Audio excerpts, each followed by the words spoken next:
Hello, friends. We were able to finish. I finished the book COVID-19, The Great Reset, late yesterday, I guess. It's only 100 pages. The last 10 pages are essentially just the acknowledgments and the footnotes. So it's really only 100 pages long. So thank goodness I finally got through it. It's a very painful experience. I'll try and go through this review as quick as I can, but I did find some interesting things as I was going through, and so I'll try and bring those to your attention so that you don't have to put yourself through the same pain that I did. Whether you want to read it or not, I don't know. I wouldn't waste my time, and I'll tell you why I wouldn't waste my time. It wasn't written by Klaus Schwab and Thierry Malleret. I'll tell you why in a moment. You'll see that it's obvious that it wasn't. They put their name on it, but they didn't write it. So here we go. We left off on page 82. We'll skip the rest of page 83. Page 83. Just try and, I'm going to read some sections here to show you how messed up the thinking is. Let's start with page 83. Listen to this. Imagine this now. It says, well-being, you know, the mental health of humanity. Well-being has to be addressed holistically. We can't be individually well in a world that is unwell. Therefore, planetary care will have to be as important as personal care. So if you want to make sure that you have a good state of mind, make sure you take care of the planet at the same time, because it's all connected, you see. An equivalence that strongly supports the promotion of principles we previously discussed, like stakeholder capitalism, the circular economy, ESG strategies, which is, what is ESG again? Let's remind ourselves. Environmental, social, and governance. That's the kind of the go woke strategy. And it continues on. At the company level, where the health effects of environmental degradation are increasingly clear, issues like air pollution, water management, and respect for biodiversity will become paramount. Being clean will be an industry imperative as well as an imperious necessity imposed by the consumer. So the consumer is going to force companies to be green. Otherwise, they're not going to buy their products, I guess. And this all connects together in having a healthy well-being of the individual, according to the reasoning that they're using, which is completely presumptive, unfounded, and essentially imbecilic to a large degree. It's funny they used the word imperious, because that would describe them, the elites. The collective quest for resilience also favors the sports industry. Oh, really? Okay. Closely related to well-being, as it is now well understood that physical activity greatly contributes to health. You think? Wow, that's interesting. Okay, wow, they figured that out. Sport will be increasingly recognized as a low-cost tool for a healthier society. Therefore, governments will encourage their practice, acknowledging the added benefit that sports constitute one of the best tools available for inclusivity and social integration. For a while, social distancing may constrain the practice of certain sports, which will in turn benefit the ever more powerful expansion of esports. Tech and digital are never far away! ! So there's going to be a powerful expansion of esports. You know, it's so messed up. The line of reasoning in these last few paragraphs from page 83 alone are so messed up that it is beyond criticism. I can't even comment on it, because it's you know, unbelievable. Banking, automotive, insurance, and electricity need to be prepared. In insurance, for example, it's about being prepared for the litigations that are coming. Okay, that's interesting. They dropped that bombshell right there. Page 84, they talk about electricity. They don't really say anything about it. Page 85, they're saying there needs to be an individual reset. They got all these different types of resets that they say are necessary, right? Page 86, they say, well, will the pandemic bring out the best in people or the worst in people? And they give this kind of condescending surprise that they experienced from seeing people singing from balconies and people that sang the praises of health care workers. They thought this was quite unexpected, right? The elites were looking down on this and go, "Wow, isn't that interesting?" Somebody, something that you notice throughout the short essay is that they've studied a lot of pandemics from history, and then they tried to learn from them and how they could use it for their own ends. But I don't want to segue there. They said the reset dismantled the cult of celebrity, which is an absolute lie. It actually expanded the cult of celebrity, where you saw all these celebrities talking about being isolated. That was on and on. Page 87, they talk about shame. They were expecting the pandemic to cause people to be ashamed because they were expecting them to give up their children, just to abandon them in the street because they were going to be so scared of catching the virus that they would just leave them as some historical anecdotes from, Middle Ages or something like that. They thought that people would act like that. And so they were surprised that they would sing from their balconies. This is sick thinking. Nationalism, of course, they reiterate that's very bad. Nationalism is bad. And religion, they say, is very bad on page 87 as well, because they spawn conspiracy theories. Nationalism and religion spawn conspiracy theories that the virus was introduced with malicious intent. Oh, really? Do you think that might be a little bit of projection there? I didn't say it. They said it. They said it in the book, right? They said, every time there's a pandemic, page 88, or where is it here? Page 87. People have always responded to epidemics by spreading rumors and false information and portraying the disease as foreign and brought in with malicious intent. That's from page 87. Really? Every time there's a pandemic? Okay, that's interesting. A little bit of projection if you ask me. Like I said, I didn't say it. They said it. Page 88, we have to focus on the common good, right? And they're questioning the morality of lockdowns and masks, the scarcity of product and people hoarding and price gouging and things like that. They talk about it a little bit. Page 91, mental health and well-being. The pandemic has had a devastating effect on mental health. You think so, eh? Absolutely it has. And they know it has. Media amplifying anxiety can be very contagious. This is what they say on page 91. Media amplified anxiety can be very contagious. That's another way of describing mass formation. Remember Robert Malone mentioned mass formation psychosis? This is another way of describing it, but they call it something different. They call it media amplified anxiety. They're saying the same thing. But if you say mass formation, then you're involved with a conspiracy theory. That's all been debunked, and they say, no, there's no such thing as mass formation. They're saying the same thing with different words. We know neither whether nor when we might return completely to our old way of life. This is a statement from page 91, which is totally contradictory to what they said earlier in the book when they said there's no way, it's impossible to return back to the old way of life. Anyway, they're saying these contradictory thoughts that people have led to an increase in domestic violence and, caused all kinds of mental health issues. They said the good part is that these mental health issues will now get the priority they deserve, they say. Okay. This comes across as very assumptive, very flippant, very uncaring. Let's move on. Page 94. We're almost done because it only goes, like I said, it only goes to page 100. Changing priorities. They see, this is where they reveal that they've studied all these previous pandemics, and they say it benefits because people become more creative during a plague by having to go into isolation. Isaac Newton became very creative.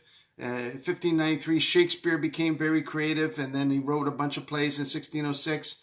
Alexander Pushkin became very creative because he had to isolate, and they give quite a number of examples from historical anecdotes of pandemics and the benefits of them. Page 95, this is a usual form of reset, but it should not surprise us. When devastating things happen, creativity and ingenuity often thrive. Whatever. Time quarantine forces us to appreciate time like a prisoner. This is a form of reset. This is what they say. People appreciate time more during a pandemic because they feel like they're prisoners. All right. They're trying to get the reader to look on the bright side. They say, yeah, you're going to be locked down and isolated, but you might appreciate your time more and you may become more creative. All right. Thank you for that. Page 96, they talk about consumption. In a post-pandemic world beset by unemployment, insufferable inequalities, and angst about the environment, the ostentatious display of wealth will no longer be acceptable. People are going to become more like Japan, they say. All right, if they say so. Page 97, nature and well-being. Nature makes us feel good. Okay, just 2 hours spent in the forest can alleviate inflammation by lowering cytokine levels, a marker of inflammation. That's an interesting little tidbit they put in there. That's the only thing in the book. I appreciate it. Right there, that sentence right there from page 97. Thank you for that. That one sentence was the essence of what I liked about this book. Everything else I didn't like. So I liked one sentence. And then page 98, they talk about conclusion.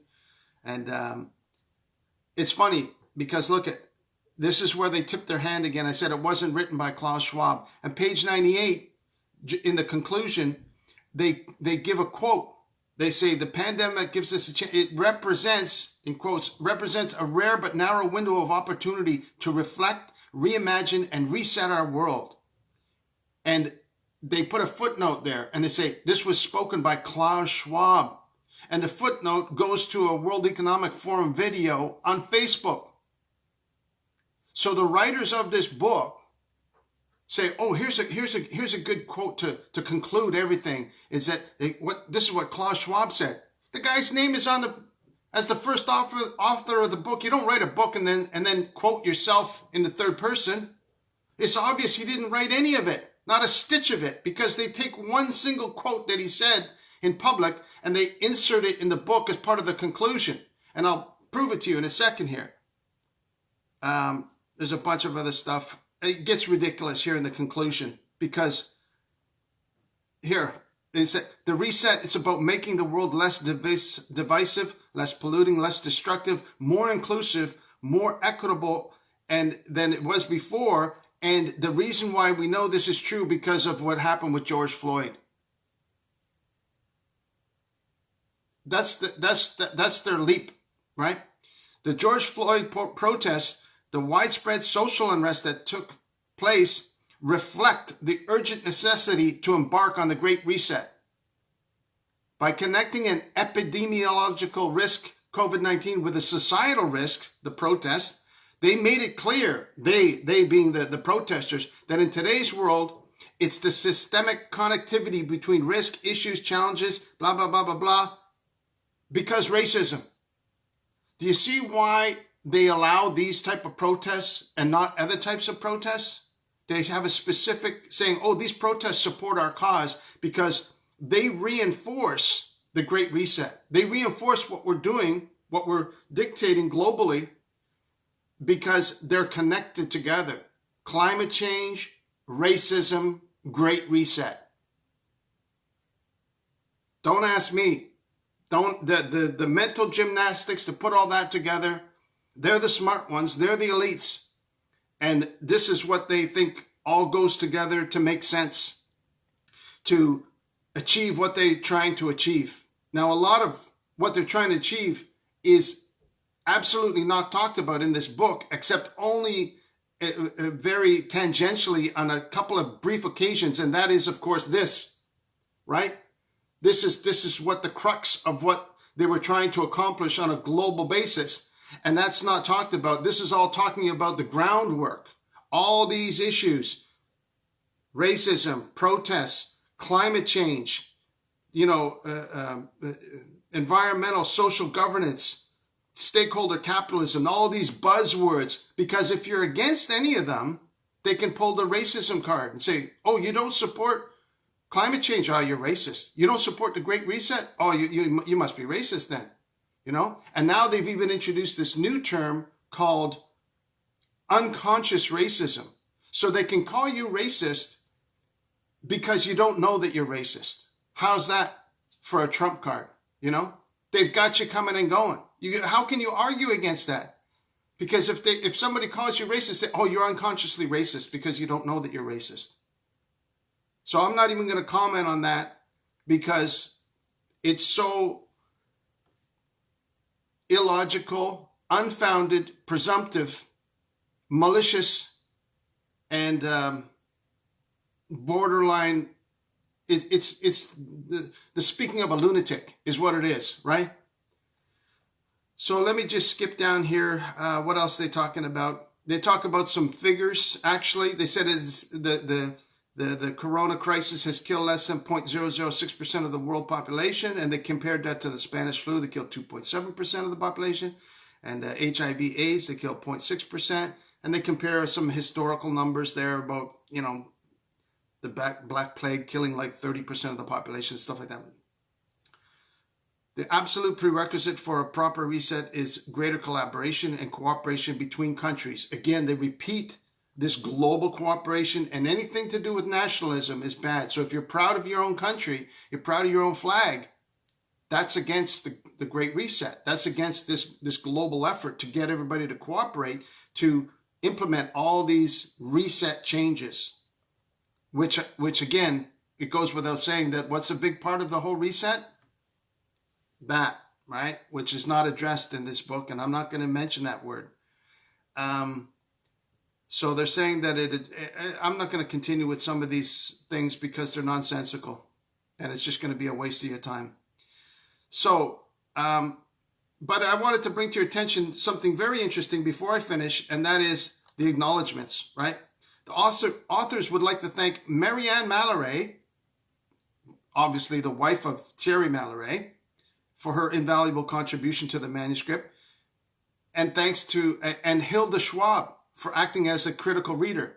So they're basically saying in the acknowledgments, sounds like Thierry's wife and Klaus Schwab's wife got together and say, hey, let's write a book, right? Let's do it. You write it and I'll read it, and we'll go back and forth. And then they mentioned Camille Martin, who runs a monthly barometer. I looked it up, which is on the board. Thierry Malleret is on that board, and what it is a kind of like a consulting service where you can sign up and pay a monthly fee anywhere from, you know, $150 to $3,000 a year to get all these insights about what's going to be happening in the global trends.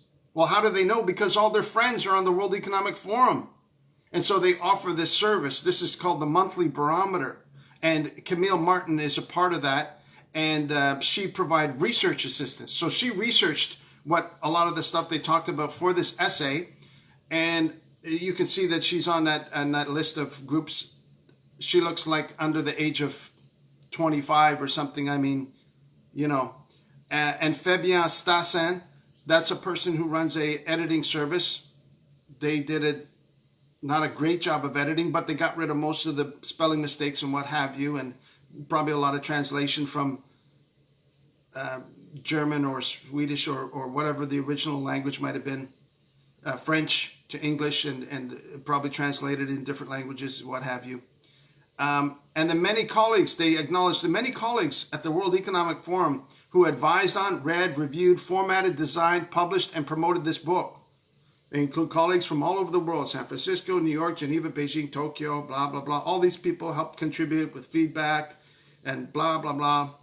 Help make this book what it is: a timely, well-balanced, and informative book. Well, pat yourself on the back, why don't you?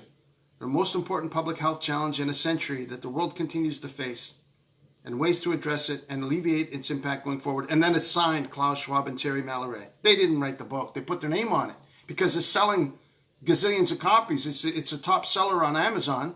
So that's more money in their pocket. You know, this book is probably making, I would estimate, between $5,000 and $10,000 a month from the sales of this book on Amazon alone, on a global basis, probably somewhere around there.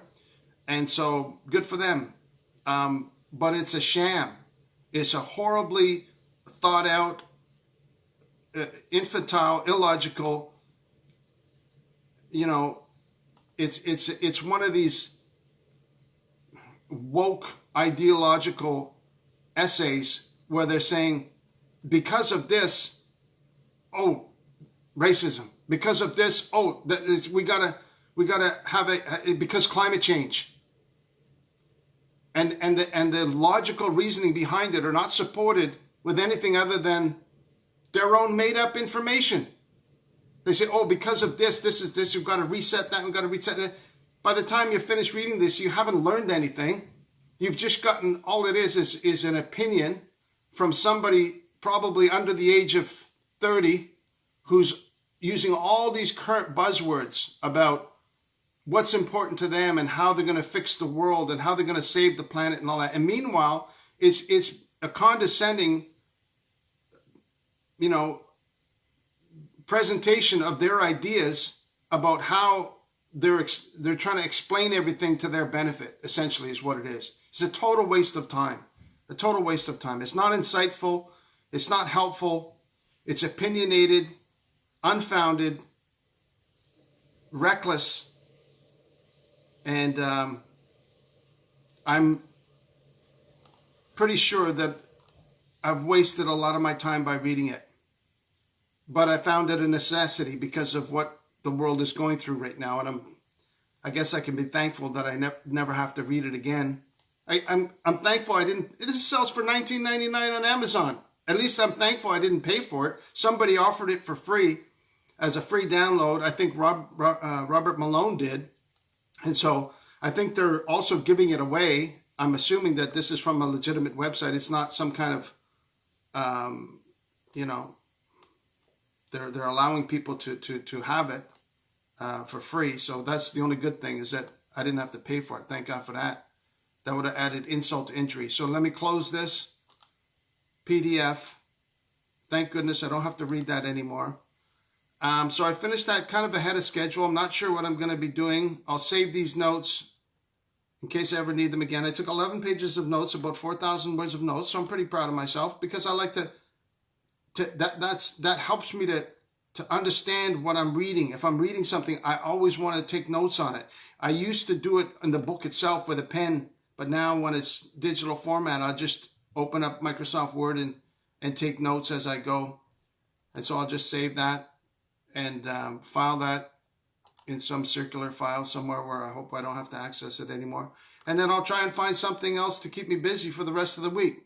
I may take some time off from doing some videos, but if I think of something to talk about or to complain about, as I usually do, usually like to complain about the government, then I'll come back on here and make some more videos as the week wears on.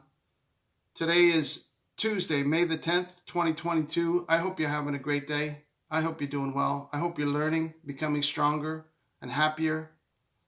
And just to finish off, I would say that, if people despitefully use us, this is the feeling. I can't help getting that feeling from reading this, knowing who it's coming from, the head of the World Economic Forum, Klaus Schwab, and all his associated friends and associates and the wives and this, that.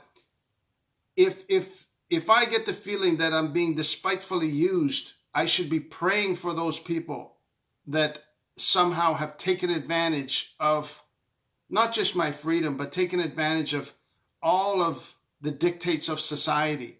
Walk here, don't walk there. Wear a mask, don't wear a mask. Do this, don't do that. Do this and do that, and on such a global scale. And they readily admit within the book the amount of depression, mental illness, domestic violence, the cost to so many small individual businesses, so many people losing their jobs. We see it in Canada, and it's similar in other places around the world. We've heard stories about it from the UK and Australia and what have you. And so to know that this has been perpetrated by a small group of individuals who only now they're starting to acknowledge, Bill Gates said the other day that this is just like, and I have to be very careful, it's just like a FLU. But to say that, you can still get banned and censored if you say that this was something like that, when really that's what it was like, right? We've had, I don't have to go there. You know what I'm talking about, right? And so I'm reminded that I should be praying for these people, that they don't think the same way I do. I readily acknowledge that. They are climate alarmists. Everything for them is about climate change. And that is the ideal excuse, because nobody can argue against it. It's like using the racism card, right? If they say, well, because racism, you have to support the Great Reset. Otherwise, you're racist. How do you argue against that, right? Or if you don't support the Great Reset, then you're destroying the planet. And if you're destroying the planet, look at in Canadian politics. Any politician that doesn't toe the line when it comes to climate change is immediately castigated, immediately censured as an outsider, as a fringe minority, as a conspiracy theorist, and that doesn't follow the science, and they are kicked out of the conversation. They're kicked out of the discussion. They're kicked out of having a voice at the table of public discourse, because they don't follow the climate change alarmist agenda, where climate change is the most important thing, and everything has to be done to combat climate change, whether it's carbon tax or austerity measures or following the COVID-19 reset measures. It's all related to the same thing. And so they have the ideal excuses. And some people have studied these previous pandemics, and they tried to use their knowledge of previous pandemics to their advantage. And it comes through in this particular short essay. And so it's very disheartening. But at the same time, like I said, I'm reminded that I should be praying for these people that despitefully have used me and my fellow Canadians and taken advantage of us for their own benefits, because they haven't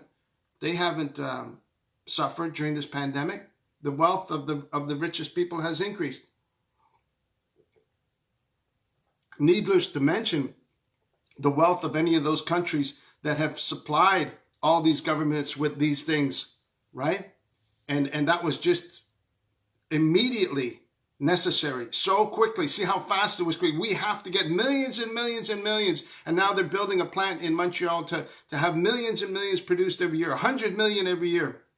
They're going to have, so they've already tipped their hand saying that there's going to be a worse one. Imagine how much data they've learned from this pandemic, and how much better prepared they're going to be for their second version, because their essential ideology still seems to be they want to impoverish the planet.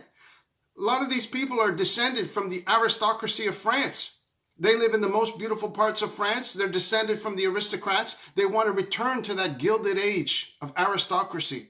And they want the entire rest of the planet in a state of poverty, the peasantry. No jobs, no small business, just the big corporate business. The big corporate businesses are okay, but this is the way they think. I don't think like that. They are megalomaniacs, and they feel that they have a divine right, that word that they used, imperious. They feel they have a divine right to what does that word mean? Assuming power or authority without justification, arrogant and domineering. Funny they use that word in the book. This is a reflection of their own attitude towards the citizens of the world. They don't care about how the peasantry is going to survive. They don't care about the mental health.